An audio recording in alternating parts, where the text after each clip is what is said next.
Adam, nice to meet you. Adam, hi. Alex, Andrew, Adam. Love it. Sure. All right, tell me when you're ready.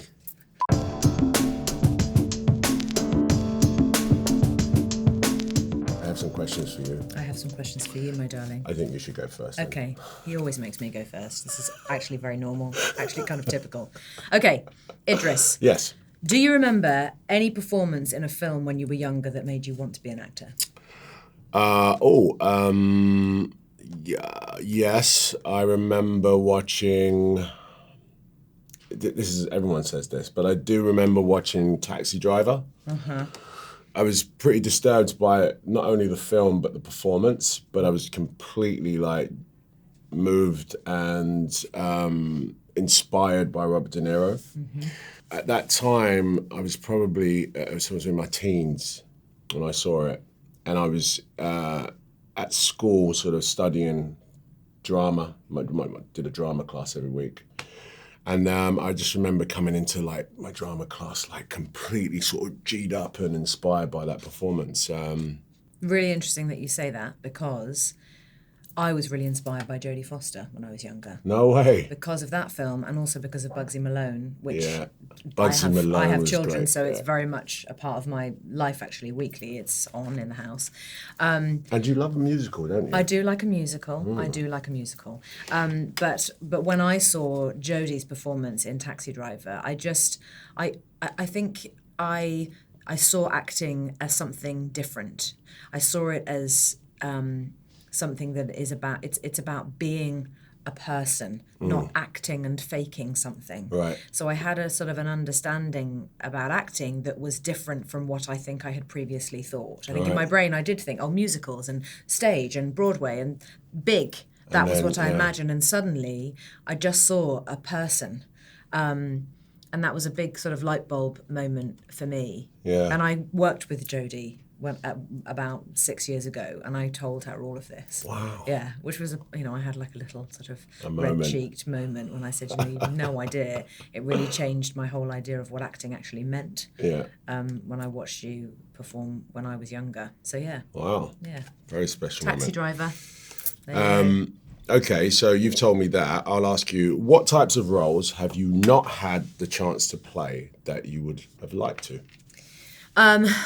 I love playing people who are flawed, and I love playing people who really are characters and feel nothing like myself, who I can completely disappear into. I particularly love playing people who end up looking nothing like me.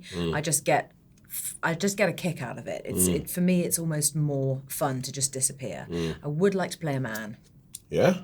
Well, it's got to be the ultimate challenge. I would really like to play a man. And alpha male, beta male, I mean, what kind of man?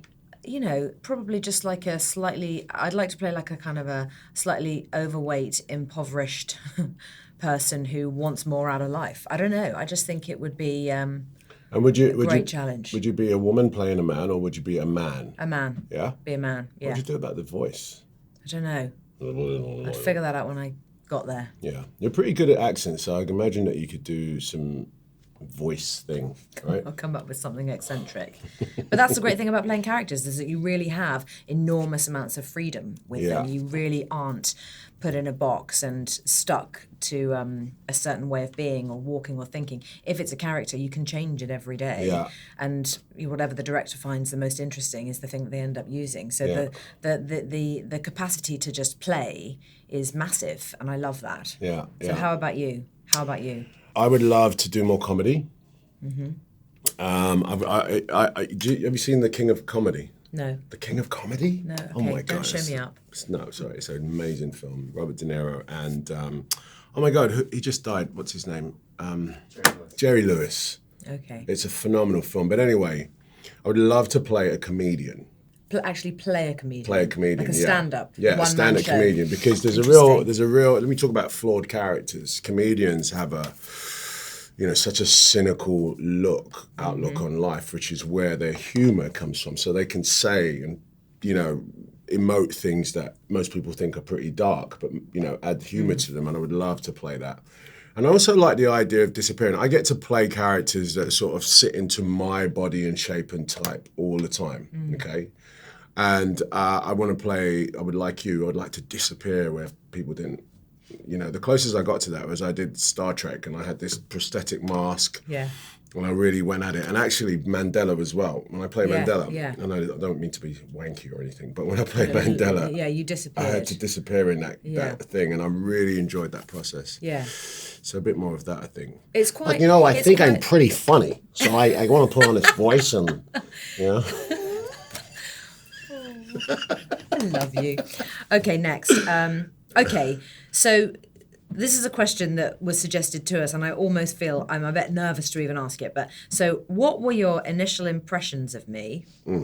I think I know the answer to this anyway, actually. Before we worked together, and how did that change since we made the film, through the process of making the film? I just thought that you were like so like studied, you know, like someone that went to drama school, that, you know, sort of like... It's what you all think as well, I know. Someone that went to drama school, someone that sort of had a you know, sort of like, you know, all the friends were like, you know, Dame Judi Dench and all of that. They probably are your friends, but you know what I mean? Like you kind of come across as acting royalty in the sense that, yeah, no, whatever... Yeah, I spent a lot of my career in America, and I remember being an American, being more aware of your work there because you were English actor that was phenomenal, and everyone was like, oh my God, when she does American accents and she can do this and do that.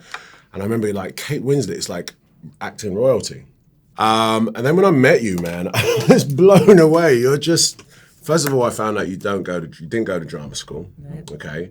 You're not royalty in the sense that there's no airs and graces about you whatsoever. Like, you know, you're a bit of a lad, which is a compliment coming, you know, for me in the sense that... That's an enormous compliment. No, because like we met at the backstage of the BAFTAs, and we were, you know, doing an award together, and I was just like, oh God, meeting Kate Winslet, okay, you know, all acting royalty stuff. Hello, how are you, Kate? My name's Idris and all that. And you were just like, all right, mate, fucking hell. And we just started kicking it, telling silly jokes, laughing, drinking, and I was like, wow. And it was like a real, it was a privilege to know you, because I just felt, wow, like all those characters that you've played. And I would have never guessed this is what you're like in real life, like completely down to earth, completely grounded as a person. Do you know what I mean? Like you were just like, mate, what you see is what you get. I love that about you. So that was my impression. I don't want to ask you that question actually. I'm going to go just quickly, no, tiny, I'm all tiny. right, thanks. So anyway, here's your new question. Teeny tiny. So I was really excited about meeting you because I think I knew that you would think all of those things about me, because people do, and I think it's because I speak proper English, and I've been in lots of period films, and I've been in the public eye doing this job for 20 years and all of that jazz. And I felt quite smug about the fact that you were going to discover that actually I was just a working class scrapper just like you. Left school at 16, grew up in a teeny tiny house with parents, doing lots of part-time jobs to put it all together. So I was excited because I knew that there would be so much we'd have in common that you wouldn't expect. Right. And you were exactly who I thought you would be, which was an enormous relief, because it meant to me that the sincerity of your performances and the spontaneity of the type of acting that you do was going to teach me things that I hadn't experienced for a very, very long time, actually sometimes even ever. And I definitely think that the ways in which we worked really worked. We complemented each other in terms of how we approach the job, because we do work really differently, I think. And it was really, I'm very grateful that I had the experience of having to adapt to your way in the same way that I know you did with me. I did. Yeah, and it was good for me to be cut loose much more, because it was right for the film and helped me enormously. That's nice that you said that. And actually, just for context, Kate Winslet is acting royalty in the sense that, most people that work with Kate, know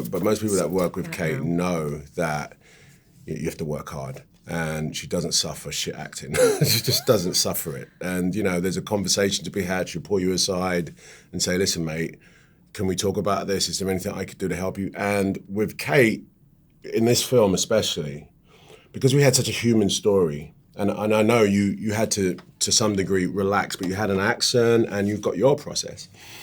I learned that fucking hell, like when someone comes in prepared, right? That is, like as freeballing as I like to be and as off the dome as I like to be and all of that, you can't fuck with someone that comes in prepared, right? And that's what you taught me. And actually, I told you, because I went to direct a film, my first feature, immediately after working with Kate. And you completely revolutionized the way I spoke to actors.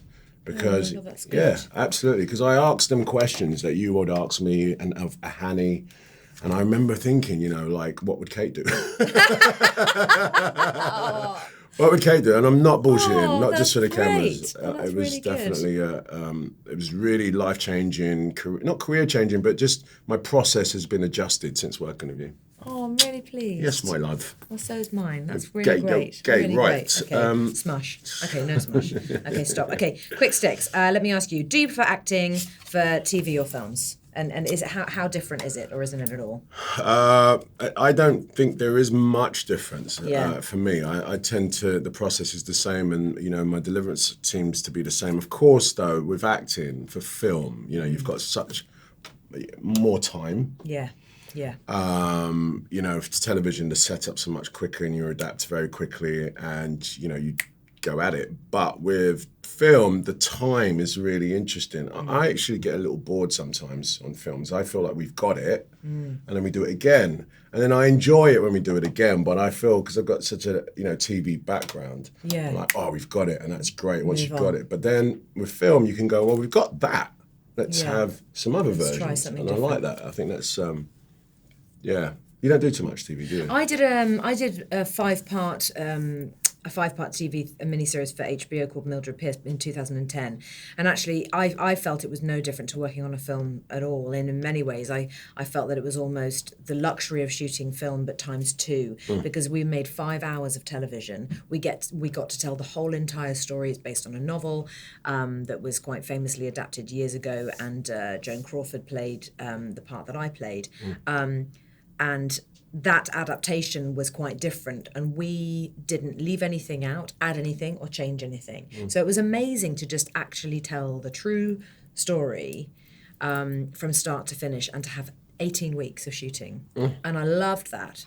I loved that because it was the same as a film in terms of how experimental you can be, and mixing it up and changing things and discovering things on the day. And we just had more time in which to tell more story. More story, And yeah. it's, call me indulgent, but I loved it. Yeah. I loved that. Yeah, no, I get that. But I did TV when I was younger, a little bit, and yeah, it's much, on the Yeah. whole, much faster, isn't it? Yeah, You just it jump is. through it fast. What was it like to come into a role that was so physically demanding? I was really looking forward to it. Actually, one of the things when you first sent me the script and I read it, I was so excited to have a challenge that was really, really physical, as well as being able to tell this quite simple story, although there are the emotional complexities between the two characters. The fact that these are two strangers who meet in extreme circumstances and have to rely on one another in order to survive, and ultimately end up falling in love because of their situation, to the point that they can never go back to the way their life once was. I love that. That's happened to me. I met my husband in a house fire. My life has never been the same since. So I loved that. I loved the concept of the story. The physical aspect of it, I actually couldn't wait. It had been a really long time since I'd done something that was quite so physically demanding. And there's something wonderful about being in my early 40s now, got 3 children, I feel stronger, probably fitter than ever before. And the, call it a girl power moment, but that sense of female empowerment that I could tickle the boxes, all the kids were okay, making a film, being 10,000 feet up with you, creating this story, and seeing things that a vast majority of the population never get to see, in terms of those beautiful mountains, those vistas, that view, the wildlife. It was just extraordinary. I could not wait. This isn't on the card, but would you done like major fight action stuff, like like a female? I'd love to. Would you? love to do a proper action film. Can you I'd love fight? to. I don't know. Should we try? No. No. Okay. Okay. Quick sticks. Last one. Why do movies matter? Why do movies matter? I think, look, movies matter because there are so many mediums now in which to digest information, in which to sort of get thoughts, ideas. But with film, you've got not only the televisual aspect, which, you know, the imagination of a filmmaker can go anywhere and do anything, but you've got the purity of an idea and a thought delivered to you. The idea that you can sit back, all right, close your mind off, turn your phone off and watch that screen and just be transported is, I think, one of the most important things for human growth. I think one of the most important communication devices humanity's ever come across, okay? The first time you saw a movie that moved you to tears, right, that is something very special. It's very special. It's a very private moment, even though you and 16,000 people can watch the same movie. Yeah. How it affects you is very, very different and very special. So that's why I think movies are important. I'm with you, babes. And let me ask you, why do movies matter? Okay, to me, movies matter.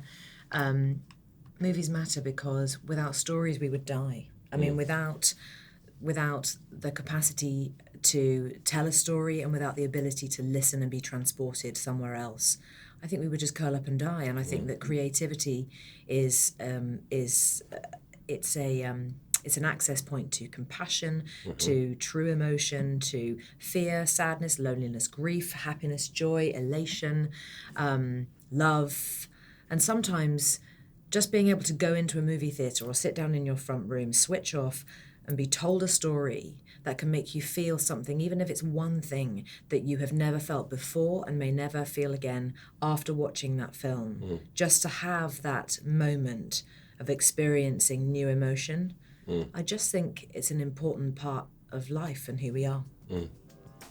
Thank you very much. That was awesome. I really enjoyed that. Yeah, actually. that was really good. Yeah. Didn't expect that was so nice.